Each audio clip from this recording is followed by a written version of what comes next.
할렐루야, 반갑습니다. 사순절 특별 벌써 3일차입니다. 이렇게 함께 새벽을 여는 여러분이 또 이 시간이 너무 감사합니다. 지금 여러분이 서 있는 그 자리 만족하십니까? 아니면 벗어나고 싶습니까? 여러분의 가정 만족하십니까? 직장 만족하십니까? 학교, 학원 만족하십니까? 교회에서의 역할 만족하세요? 혹시 이런 생각 해보신 적은 없습니까? 내가 왜 이런 남편과 아내와 살아야 하지? 내가 이런 왜 부모님과 인생을 보내야 하지? 내가 왜 집에서만 밥하고 청소하면서 인생을 허비해야 하지? 맞습니다. 우리 모두 이런 생각 한 번씩은 해봤습니다. 그런데 오늘 본문 말씀에 놀라운 진리가 있습니다. 오늘 본문 창세기 1장 2절 말씀, 2일차 본문하고 동일한 말씀인데요. 같이 읽겠습니다. 시작. 땅이 혼돈하고 공허하며 흑암이 깊음 위에 있고 하나님의 영은 수면 위에 운행하시니라. 아멘. 하나님의 영은 수면 위에 운행하시니라. 자, 보세요. 혼돈 위에, 공허 위에, 흑암 위에 하나님의 영이 어떻게 하신다는 거예요? 운행하신다는 겁니다. 여러분, 이게 무슨 뜻일까요? 여러분이 지금 불만족스러운 그 자리에, 답답한 그 자리에 하나님의 성령님이 지금도 일하고 계신다는 겁니다. 제가 부교육자 시절에 성동구에 살던 적이 있습니다. 모든 사람들이 부러워했어요. 아, 그 연예인 많이 산다는 그 성동구? 말이 성동구지. 최대한 교회에 가까운 데로 이사오고 또 월세를 좀 더 싸게 하기 위해서 진짜 햇빛이 들지 않는 컴컴한 지하 월세방에, 이 성동구에 있는 월세방에 살았습니다. 그런데 그 좋다던 성동구에 실제로 살아보니까 저는 그래요. 저는 답답했습니다. 왜냐면 집과 교회와 아이들 학교와 또 이렇게 헌금을 이렇게 인출할 수 있는 CD기가 항상 모여 있었기 때문에. 여러분도 매일 어딜 가십니까? 집, 직장, 교회, 마트, 거의 정해져 있지 않습니까? 여러분 중에 이 새벽 시간 사순절 특별을 끝내고 미국 갔다가 저녁에 돌아오시는 분 계십니까? 오늘 브라질에서 자고 내일 중국에서 주무시는 분 계십니까? 없을 겁니다. 우리는 모두 뭐예요? 제한된 공간에서 삽니다. 시간도 마찬가지. 아무리 오래 살아도 100년 안팎이에요. 지금도 째깍째깍 시간은 흐르고 있습니다. 멈출 수 있나요? 없습니다. 그리고 우리는 내일 일도 몰라요. 1시간 후의 일도 모릅니다. 여러분, 우리가 뭘 할 수 있겠습니까? 우리는 제한된 존재예요. 그래서 우리는 좌절합니다. 갈등합니다. 불평합니다. 내가 왜 이렇게 작은 곳에서 살아야 하지? 내가 왜 이렇게 제한된 인생을 살아야 하지? 그런데 여러분, 엄청난 반전이 있습니다. 무슨 반전이냐? 성경은 이렇게 말해요. 하나님의 영은 수면 위에 운행하시니라. 할렐루야. 운행하신다. 운행하신다. 이 말이 무슨 뜻입니까? 자, 히브리어로 라하프라고 해요. 운행한다는 말은 계속해서 움직이신다는 뜻입니다. 마치 독수리가 새끼 위를 맴돌듯이, 어미닭이 병아리를 품듯이, 이게 운행하신다. 하나님의 성령님이 여러분의 제한된 그 자리에서, 여러분의 혼돈스러운 그 상황에서 지금도 뭘 하신다? 일하고 계신다는 겁니다. 할렐루야.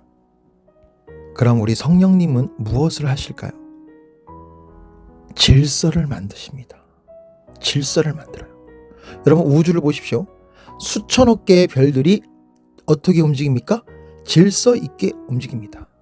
하나라도 궤도를 벗어나 질서를 벗어나면 어떻게 됩니까? 충돌하고 폭발하고 파괴가 일어나요. 그래서 하나님은 6일 동안 창조하시면서 뭘 만드셨느냐? 질서를 만드셨습니다. 질서. 여러분이 머무는, 여러분이 서 있는 그 자리에서 질서를 잘 지키고 계십니까? 가정에서의 질서, 직장에서의 질서, 교회에서의 질서, 학교에서의 질서.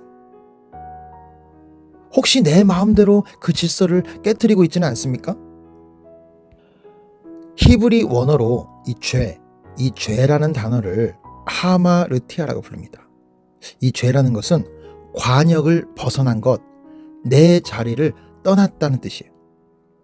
마치 이런 겁니다. 이 죄라는 게 총을 쐈는데 오발탄이 되어서 엉뚱한 곳에 맞는 거예요. 그게 바로 죄입니다. 여러분, 내 자리를 지키는 것, 이것이 가장 중요한 순종입니다. 이게 순종이에요. 여러분 혹시 지금 이런 갈등 가운데 계십니까? 내가 왜 이 사람과 살아야 하지? 내가 왜 공부를 해야 하지? 내가 왜 이 일을 해야 하지? 내가 왜 이 교회를 다녀야 되지? 여러분 그 마음 이해합니다. 저도 그랬으니까요. 그런데 그 자리를 떠나는 순간 하나님의 질서가 무너집니다. 여러분의 인생에, 가정에, 자녀에게, 교회에 파괴가 시작돼요. 그래서 우리는 어떻게 합니까?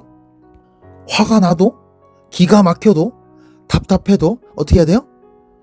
내 자리를 지켜야 합니다. 내 자리를 지켜야 돼요. 그것이 하나님이 세우신 질서이기 때문입니다. 그런데 여러분, 혼자서는 할 수 있을까요? 혼자서 못합니다. 우리 힘으로는 불가능해요. 그래서 뭐가 필요하냐?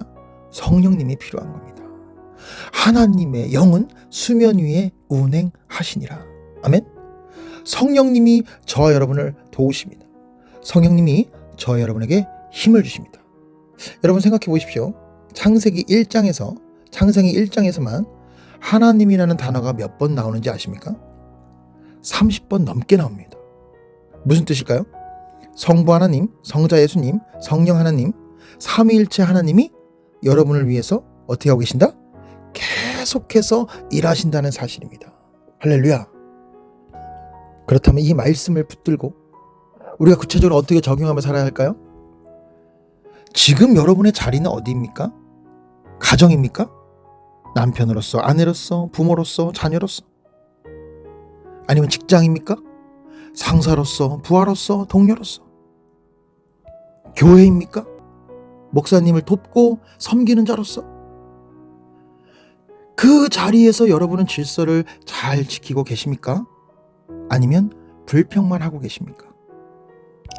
여러분 솔직하게 말씀드리면 그 자리가 때로는 힘듭니다. 답답합니다. 도망가고 싶습니다. 그런데 여러분 그 자리를 지킬 때, 그 질서를 순종할 때 하나님의 축복이 임하는 거예요. 여러분 별들이 자기 자리를 지킬 때 영롱하게 빛나듯이 여러분도 여러분의 자리를 지킬 때 가장 아름답게 빛나게 되는 줄 믿습니다. 할렐루야. 사랑하는 여러분, 오늘 이 말씀을 붙드십시오. 여러분이 서 있는 그 자리, 그것이 하나님이 주신 축복의 자리라는 것. 비록 제한되어 보여도, 작아 보여도, 초라해 보여도 그 자리에 성령님이 지금도 운행하고 계십니다. 질서를 잘 지키십시오. 내 자리를 사랑하십시오. 그리고 성령님께 이렇게 도움을 구하십시오. 성령님, 제가 이 자리를 잘 지킬 수 있도록 도와주십시오. 그러면 성령님이 여러분을 친히 도우실 것입니다. 여러분 안에서 새로운 창조가 일어날 것입니다. 사랑하는 여러분, 걱정하지 마십시오. 두려워하지 마십시오. 창조주 하나님이 여러분의 아버지가 되어주십니다. 성자 예수님이 여러분과 함께 그 자리를 지켜주십니다. 성령님이 여러분에게 힘과 능력을 주십니다. 아멘. 하나님의 질서를 세워가는 여러분, 그 질서 속에서 높이 세워지는 복을 누리시는 여러분 되시기를 예수 그리스도의 이름으로 축복합니다. 할렐루야.